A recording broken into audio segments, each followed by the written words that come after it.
안녕하세요, 여러분.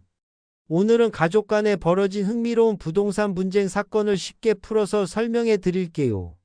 수원지방법원 안산지원에서 2022년에 있었던 실제 판결을 바탕으로 한 이야기입니다. 사건의 주인공들. 오늘의 주인공은 어머니인 A씨와 그의 장남인 B씨입니다. A씨는 소송을 제기한 원고이고 B씨는 소송을 당한 피고입니다.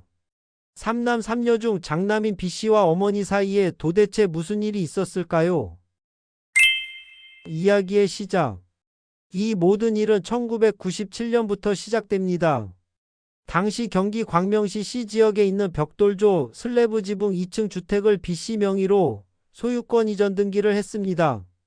그런데 여기서 중요한 점은 A씨가 주장하기를 이 집은 사실 자신이 돈을 내고 샀지만 아들인 B씨의 명의를 빌려서 등기했다는 것입니다.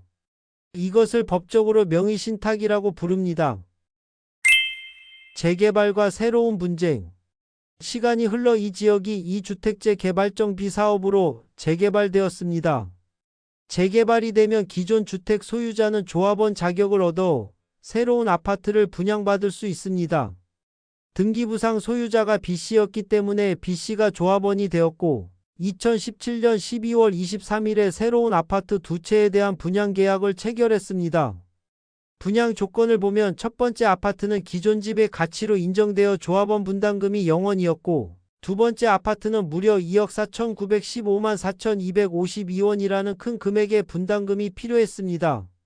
그리고 B씨는 2022년 5월 9일에 이 두 아파트에 대해 자신의 명의로 소유권 보존 등기를 마쳤습니다.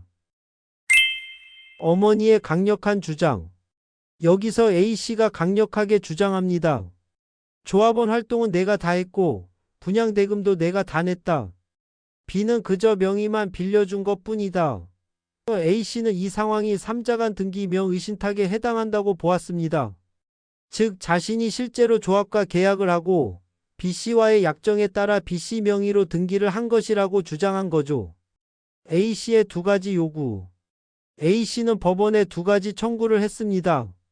주의적 청구로는 B씨 명의의 소유권 보존 등기는 무효이므로 부당이득 반환을 원인으로 아파트 소유권을 나에게 이전하라고 했습니다.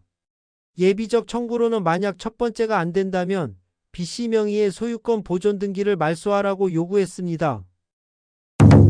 법원의 냉정한 판단. 그런데 법원은 A씨의 주장을 받아들이지 않았습니다.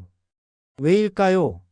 먼저 주의적 청구에 대해서는 부동산 실권리자명의 등기에 관한 법률, 즉 부동산 실명법을 적용했습니다.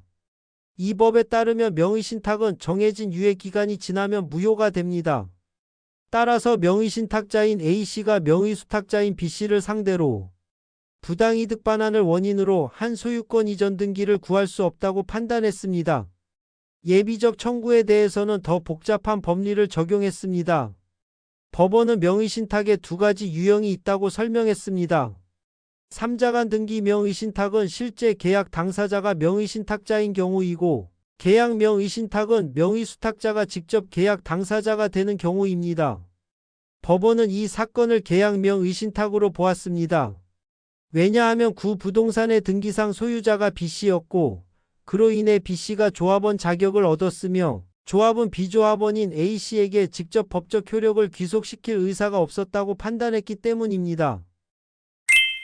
최종 판결과 소송 비용. 결국 법원은 A씨의 주의적 청구와 예비적 청구를 모두 기각했습니다.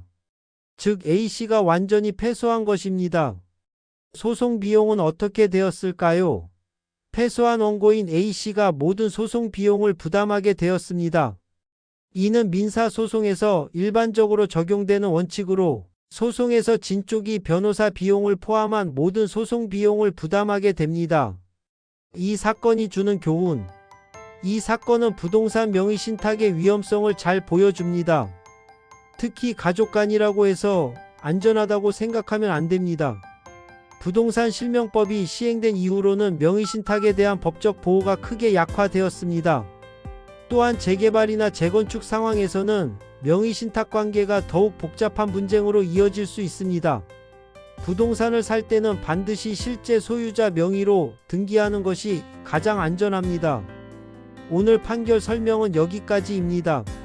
시청해 주셔서 감사합니다.